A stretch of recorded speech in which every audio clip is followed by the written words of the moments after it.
Welcome, everybody, to the Institute on Religion and Democracy. I am Mark Tooley, president of the Institute, and one of our programs here at the Institute is Providence, a journal of Christianity and American foreign policy. And one of our more important contributors is Eric Patterson, our speaker this evening, unveiling his brand new book, A Basic Guide to the Just War Tradition, Christian Foundations and Practices. Eric Patterson is one of the leading scholars of the just war tradition, and so we're very appreciative that he's here. He has a distinguished background that I'll let you look up, but his current role is leading the Victims of Communism Museum right across the street. Responding to Eric Patterson after his remarks will be our own in-house just war scholar, Mark Levecki, who will have brilliant analysis, a question, and then it will be opened up to all of you for questions and comments. We'll conclude promptly at 7:30. We have, I believe, exactly 6 copies of Eric's book. So if you want to buy one, you better run to the table immediately at 7:30. Otherwise, we encourage you to buy a copy online. And this event is being broadcast live on IRD's social media. The video will be posted later to our website and YouTube. So Eric Patterson, thank you so much for bringing your teaching and insights to the IRD and to Providence.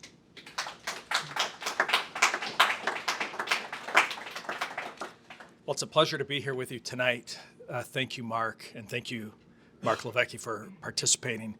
And it really is a joy to see friends, to see students, and to see people who are supporters of the Institute on Religion and Democracy.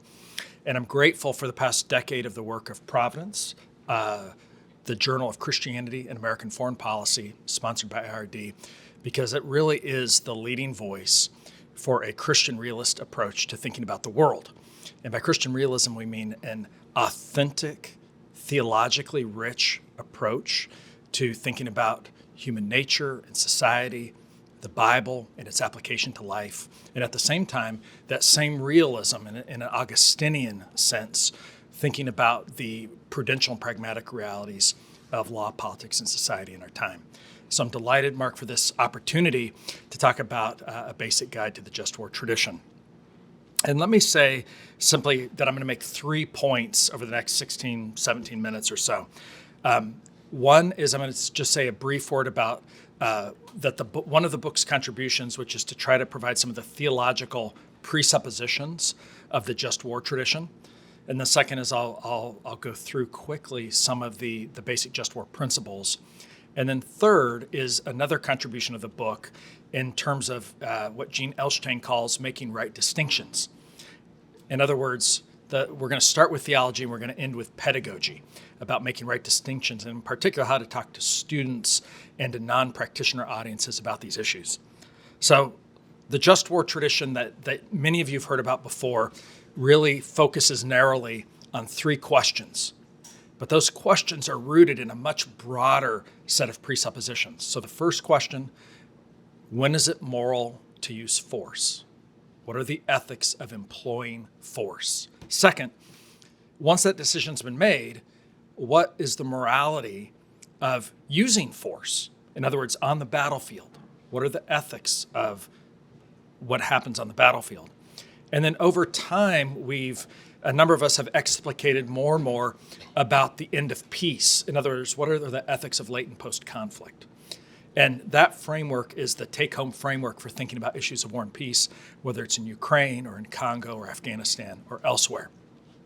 But what we often don't do in the just war literature is to make explicit the theological presuppositions, the architecture that's kind of hidden under the surface, but it's the rest of the iceberg. And so let me just mention some of those theological points. I'm so often asked by students or at a church, the Bible doesn't say just war. There doesn't seem to be this just war framework in the Bible. What are you talking about? I mean, you're an evangelical Christian. We start with the Bible. Where is it? But my answer is that the Bible has a lot to say about law, politics, government, authority, society. And those principles that are there, they're the basis for thinking about the use of force. Let me just mention what a few of those things are. One is original sin. So the idea of human fallenness as a theological reality for understanding the world that we live in. And you know what's tied to that is the recognition that not just individuals, but we take into our societies and our groups that fallenness. In fact, it's often amplified by groups. We call that things like ethno-religious violence or nationalism in its hyper forms. At the same time, another important Christian doctrine is the idea of human responsibility. We're made in the image of God. That's a precious thing to protect and defend. And we have a responsibility to act towards the common good of our neighbors. And so we could call it the cultural mandate, we could call it the creation mandate, but this idea that humans have dominion. And by the way, a lot of times when people hear that word dominion, oh, whoa, that sounds like domination. But that's not the way to think about what God is telling us when he uses that word to have dominion over the earth. Think about that word as the word domain. In other words, humans have a stewardship responsibility over a domain. God has put us in charge, in a sense, to steward or to husband or to conserve, to use appropriately a domain, not to break it, not to dominate it, not to misuse it. Another important doctrine is the idea of vocation or calling. And this is the idea that God has a purpose in the life of individuals, and that part of our purpose is to serve in the society around us. Now, in our churches, we often talk about a calling to ministry, but we know that everyone is called to some form of ministry using the skills and the talents that God has equipped them with. And that includes public service vocations. So law enforcement, the military, judges or magistrates, political officials, whether it's in the Old Testament, Joshua, Hezekiah, Daniel, Joseph, or in the New Testament, Cornelius the centurion, Zenas the lawyer, the public administration officials that Paul commends who are part of Caesar's household. We have throughout the Bible this idea that God equips people with public service vocations, and some of those are to protect and to defend, to serve as warriors and guardians. Another biblical principle is the idea of stewardship. I mean, think about how many times in Proverbs or elsewhere in the wisdom literature it says something like, a wise king seeks counsel from many counselors, or that a king counts the cost before building a tower or before going to war. And that principle of stewardship of the resources that is within someone's grasp, that they're responsible for, has a direct tie to a Christian approach to thinking about public service and to politics and to government. Of course, the Bible has a lot to say about political authority, both in terms of examples, bad examples, like at the end of the book of Judges, where there's a meltdown of political authority, or the principle of political authority that we see in Romans 13. In other words, if you take a step back, we recognize that God created institutions, the family, the church, political government. And there's a sense in those institutions that there are those who are called to lead them, and that there are mechanisms for governance, and for authority. The Bible has a lot to say about justice. The Bible has a lot to say about neighbor love.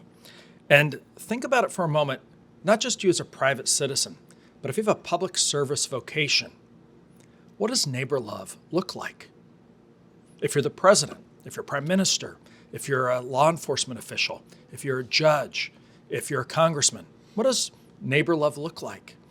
It looks like protection. It looks like deterrence. It looks like law enforcement.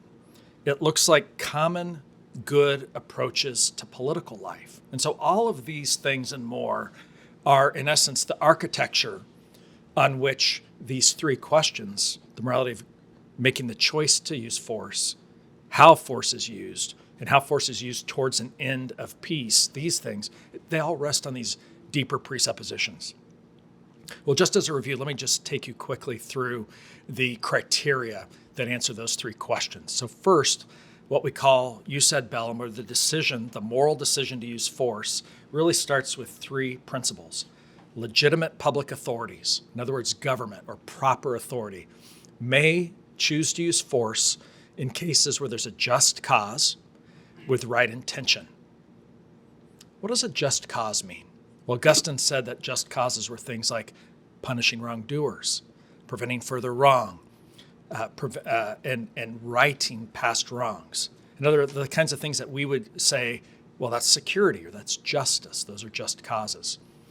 And of course, an important Christian principle is the one about motivations or intentions. What is a right intention when it comes to a soldier or a Marine or an airman? And right intention would be applying neighbor love. It's protection. It's defense. It's upholding the law. It is not greed, lust, vengeful hatred, wrath. Those are illegitimate motivations for the use of force. Well, on the battlefield, when we get to that second criteria about the ethics of using force, what does that look like? And there are three principles there as well: military necessity, proportionality, and discrimination or distinction. And at their root, think about it this way, that these three really have to do with stewardship. In other words, how do we, when we think about ends and means, how do we steward? How do we use restraint? How do we limit destruction? So the first military necessity is this. It's the idea that battlefield commanders on this battlefield at this time should be able to use as much lawful force as necessary to try to win, because they're trying to protect their own troops. They're trying to conserve the amount of ammunition. But as they're doing that, that is informed by the principle of proportionality. We shouldn't use any more destructive power in this engagement than necessary. It's a waste. It's wanton destruction. So we narrow the amount of destruction. It's targeted. It's restrained. And then it's further informed by the principle of distinction. We can distinguish, or we can discriminate between a non-combatant and a combatant, between private property, a house of worship, a library, a hospital on the one hand. We can distinguish those from lawful targets, the enemy's military, their command and control, etc. And so those principles restrain and inform how we fight. And then, of course, that third category, the justice at war's end, if you will, has three categories. The first is order, the second is justice, and the third is conciliation. Now, these are modern renditions of ideas that have been latent in the tradition for a long time. But I will say this, we often as Christians want to talk a lot about peace, but we often don't think about just how hard a very thin security is in places like Afghanistan or Sudan or Congo, where there's endemic conflict. And so the first step is just establishing, like in Romans 13, a baseline of order. And what I mean by order is there a basic level of governance? And is there a basic amount of security within the country so that there's no major criminal groups or rebels running around? And do we have security on our border so there's not an imminent threat of attack? That's order. We in America, we take order for granted. But I can tell you many people, many parts of the world, to have just that baseline would be a moral good. In some cases, we can move from order to justice. Justice means, on the one hand, thinking about to whom. In other words, there are aggrieved parties, there's victims. The principle of restoration applies here, if at all possible. But that's pretty hard at the end of war. And the other side, of course, is holding accountable the aggressor. And again, that often is hard in war, and we can talk about that. And then the principle of conciliation. Can we be moving towards a situation down the road where we come to terms with the past in a way that we see our fellow adversary as at least kind of a shared partner of living on the same earth? Now, those may seem like modest goals compared to deep forgiveness, deep reconciliation. But those are really, really hard to do between governments. And we can talk more about that as we go forward. Let me conclude with a third point about something that, for me, what I was trying to provide in this book that's a little different than other ones. And that was after many years of working with students and working with teachers and families, trying to, first of all, make connections from popular literature, from cinema, from the Bible. So you'll find Samson and Achilles in the book. You'll find Deadpool in the book, believe it or not. Luke Skywalker, Darth Vader, Tolkien, C.S. Lewis, and plenty of biblical references. as a way to build bridges. And I think that and I'm speaking to the slightly older crowd who's here, those who are entrusted with talking to people in your parish or people who are in your classroom, that one of the things the book tries to do is to provide rightful distinctions. So the book talks about what's the right definition of peace, the difference between a just peace and an iniquitous peace. The book talks about anger, righteous indignation that pursues justice versus wrath or hateful vengeance on the other hand. It talks about different ways of thinking about love. The book talks about different ways of thinking about justice. So getting our distinctions right. And I'll end with a distinction about power. The book contrasts two ways of thinking about heroes today. One type of hero, and the hero that many of us grew up with, was the hero who has power with responsibility. Superman, Captain America, Luke Skywalker, King Arthur, David the Shepherd Boy. And in many cases, even if they have kind of superpowers, nonetheless, they're often fighting on behalf of a cause bigger than themselves, right? Truth, justice, and the American way. And they're often facing huge odds. That's why we call a hero not just Superman, but Mother Teresa, or the cancer survivor trying to raise her children, who's facing the odds financially and physically, right? Heroes are fighting for something bigger than themselves. It's power with responsibility. It's Superman, right? In contrast, in our society, in the past decade or 15 years, we have seen the erosion of thinking about power used morally. And perhaps the best example in the past 2 years is Black Adam, a character who says, I am not a hero. I have power. But how does he use his power? He uses it based on his own hatred, his own wrath. And in literature, we call that type of person an anti-hero. An anti-hero has power, but they use it based on their feelings in the moment. They use it on the whim. They use it irresponsibly. Now, sometimes that means they do something good, but they did it for their own purposes. Other times they use it immorally. Again, they used it for their own purposes. That is Samson in the Bible, driven by his own lusts. How does Samson end his life? He doesn't pray, God, may I bring your vengeance on your enemies. He says, give me strength one more time so I can have vengeance on my enemies, right? His motivations are, he has power, but he is not a responsible actor. And so in our time, a challenge for us, I think, and a motivation of the book is for us to be pulling ourselves back to a tradition that emphasizes neighbor love, restraint, the use of power morally, a certain type of heroism to go out there and to take risks. In other words, to act responsibly in the world, whether it's King Arthur or Frodo, George Washington, or a contemporary hero. We have things to learn in this just war tradition. We find it both in our myths, but we also find it in our Bible, in our theology. So with that, I'll turn it over to my friend Mark for some comments and then some Q&A from you. Thank you. I know you just talked about Black Adam and Dwayne "The Rock" Johnson. I am not Dwayne "The Rock" Johnson.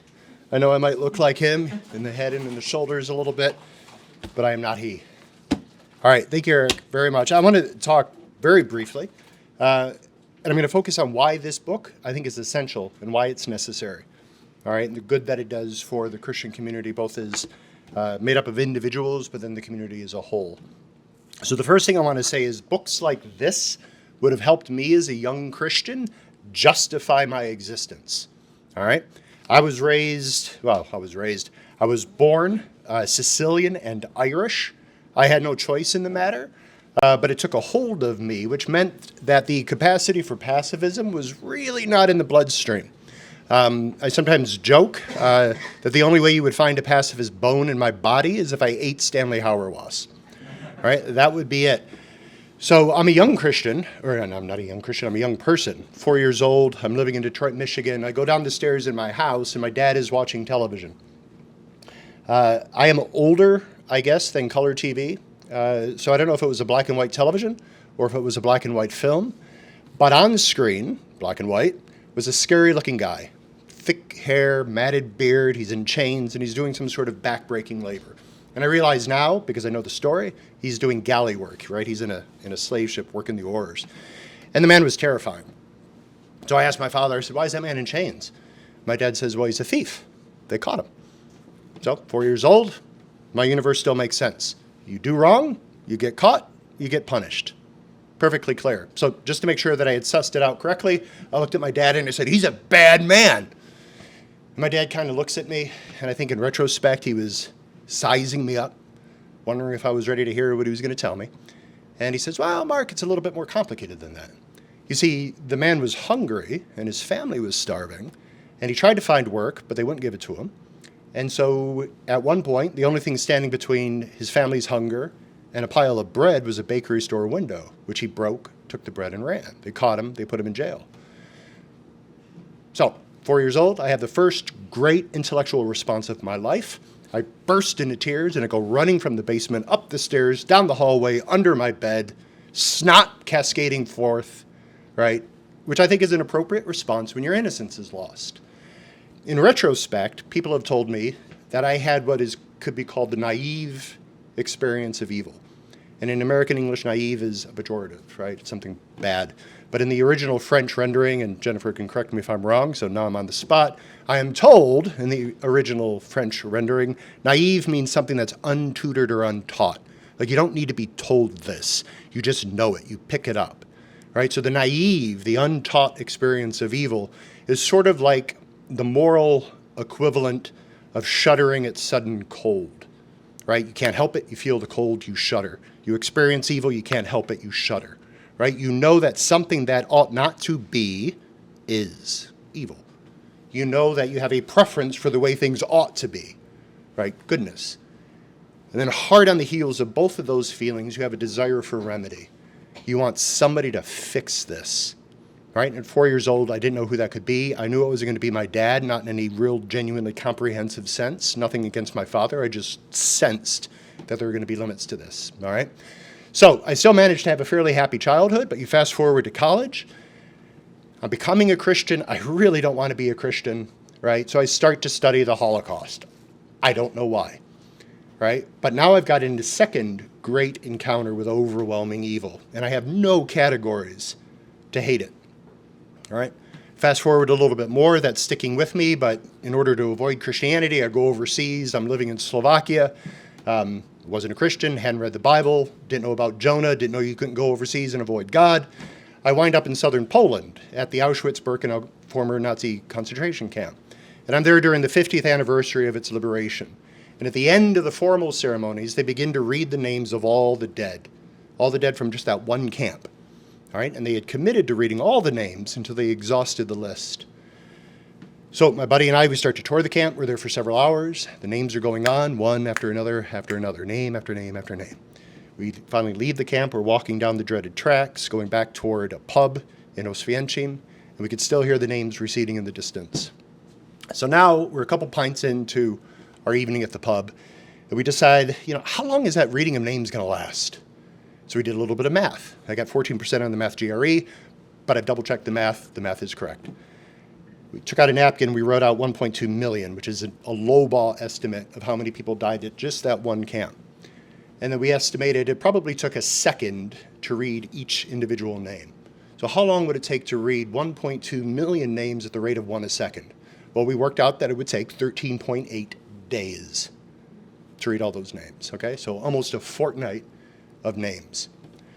So at this point in this pub in Poland, I'm a young Christian. I've converted, I've moved over, and I begin bringing friends through Auschwitz-Birkenau because a lot of my Eastern European friends didn't grow up with any real knowledge of it, even though it had happened in their midst, right? They knew it had something to do with Jews and that it was bad, which isn't a real bad start, but there's a little bit more to it. So I would take them through Auschwitz-Birkenau, mostly Christian friends, and they would ask me, what are Christians supposed to do about this? I would say, well, what are you talking about? They said, well, we're pacifists. Sicilian, Irish, pacifism. All of a sudden, I'm scared that my new faith that I have converted to has absolutely nothing to say about reality. And so this started me on a course of trying to find answers to this and discovering the rich patrimony, Hebraic patrimony of the just war tradition. And had books like this existed back then, my journey would have been made a whole lot easier. I don't want to leave you with the impression, I don't think I need to, I suspect, that this is a young Christian problem, right? I think it can be, but the patron saint of Providence, the unofficial patron saint, is Reinhold Niebuhr, who's considered very often the father of modern Christian realism, and who did a great deal, almost single-handedly, of helping to drag the mainline churches into supporting the U.S. entry into World War II. But Niebuhr had a bizarre relationship with the Christian use of force. In fact, a very good friend of ours, Keith Pavlicek, insists rightly that Niebuhr was a pacifist. The only difference between Niebuhr as a pacifist and other pacifists is Niebuhr was a pacifist willing to kill. Because Niebuhr had, and this is truncating a great many complex things very simply, but Niebuhr had two laws that he thought was operative on the Christian at any one point. There was the law of love, and there was the law of justice. And the law of love wasn't nonviolence. That's too soft. If you read the Gospels correctly, don't you know, you find the law of non-resistance to evil. You do not resist evil in any way. Not through coercion, not through harsh language. You don't resist it. Right? That's the law of love, because that's what Jesus did. Then you have the law of justice, which is about responsibility.